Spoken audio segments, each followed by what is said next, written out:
probability of B when they are independent. So these three particular, I suppose, rules we're going to rely upon to be able to understand this particular formula here, the logic behind the binomial distribution. Okay, so let's start this process off. Let's say, for argument's sake, that we have 4 machines in a particular factory. Okay, so we have 4 machines. Okay, let's just symbolize them by machine 1, 2, 3, 4. Okay, let's call it 1, 2, 3, 4. And what my dreaded scenario is that I walk into work on any morning, okay, and that 2 of them machines have broken down. I don't ever want to see that, okay? So how many ways could 2 machines out of 4 break down?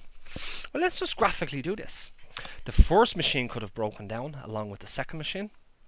Could have been the case I went in and the first machine was broken down with the third machine.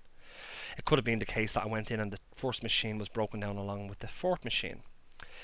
Either that or that or that would be a scenario where 2 machines have broken down.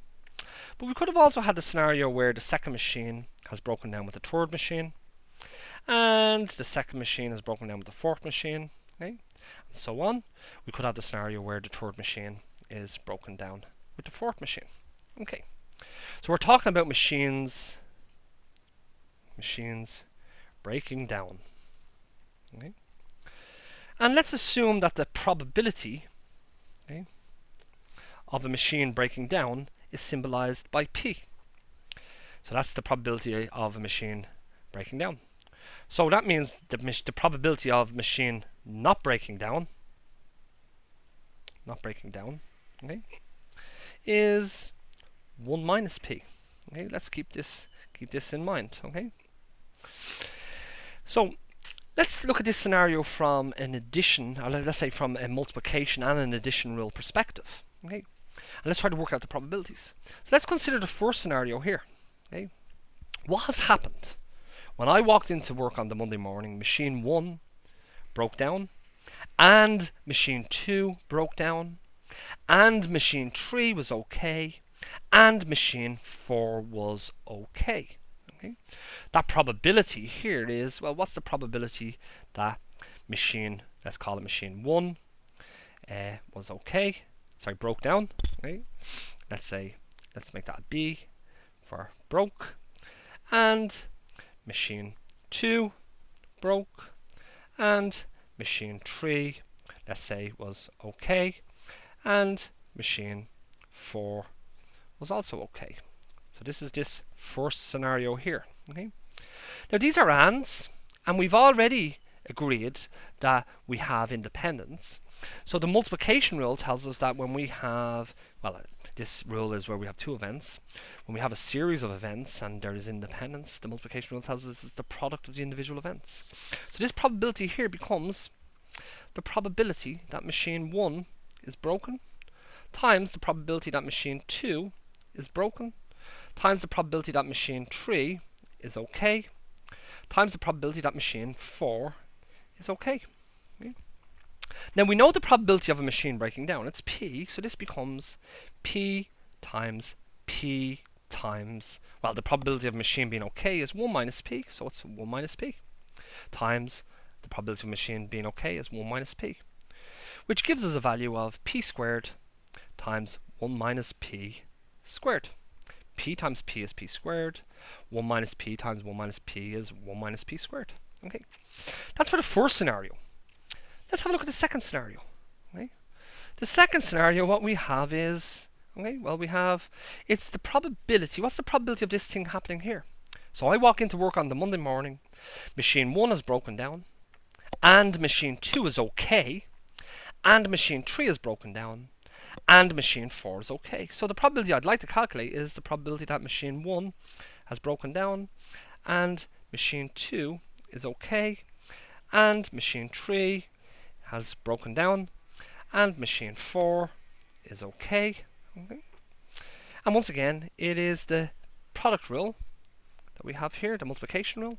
The events are independent of each other, so it's simply the product of the individual probabilities. So this becomes the probability that machine 1 is broken times the probability that machine 2 is okay, times the probability that machine 3 is broken, times the probability that machine 4 is okay.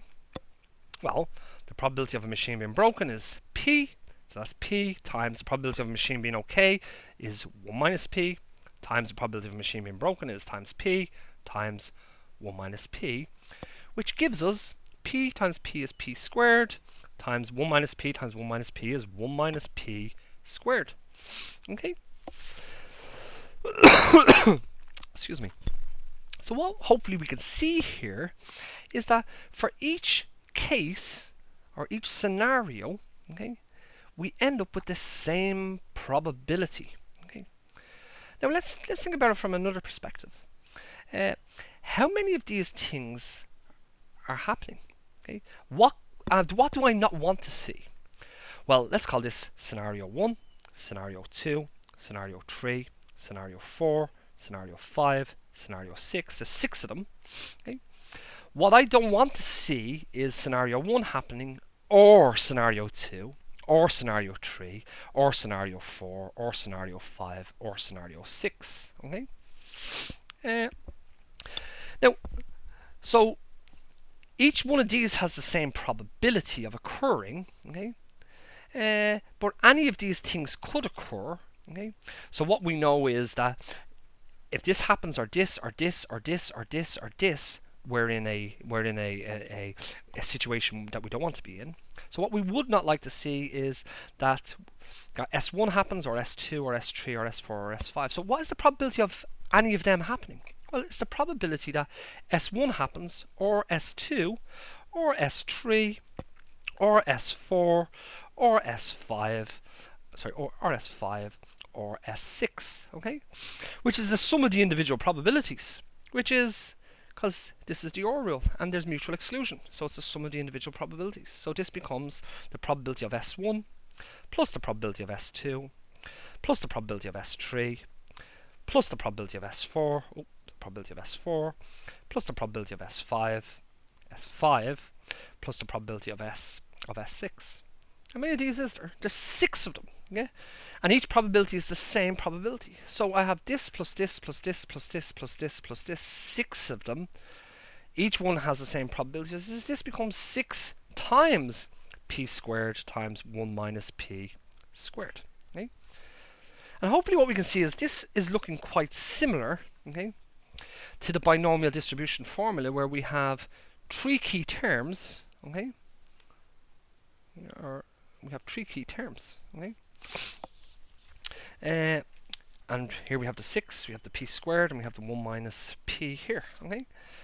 So this 6, how do we get this 6? Well, this 6 is the number of different ways we could select 2 items from the 4, okay? Which is given by the combinations formula, okay? If that makes sense.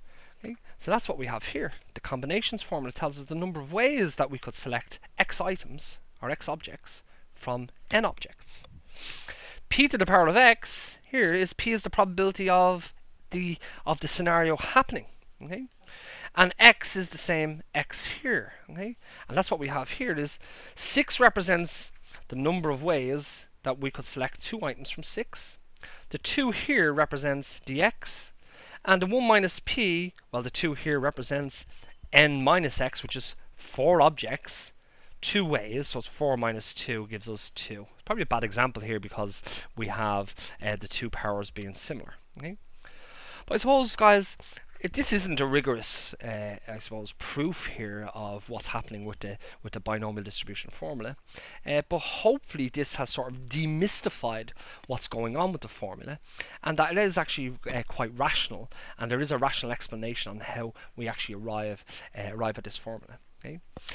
When it comes to examples, and the following videos will do specific examples, I've done one small example here where we have 7 machines.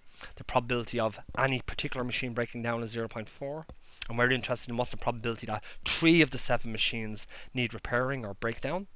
Well, there's only 3 numbers that we require. We require N, we require X, and we require P.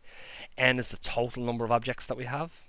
P is the probability of success or failure with respect to one of the particular objects, or any one of the type of objects, and x is the number of objects that we're interested in the particular condition occurring on or happening. Okay?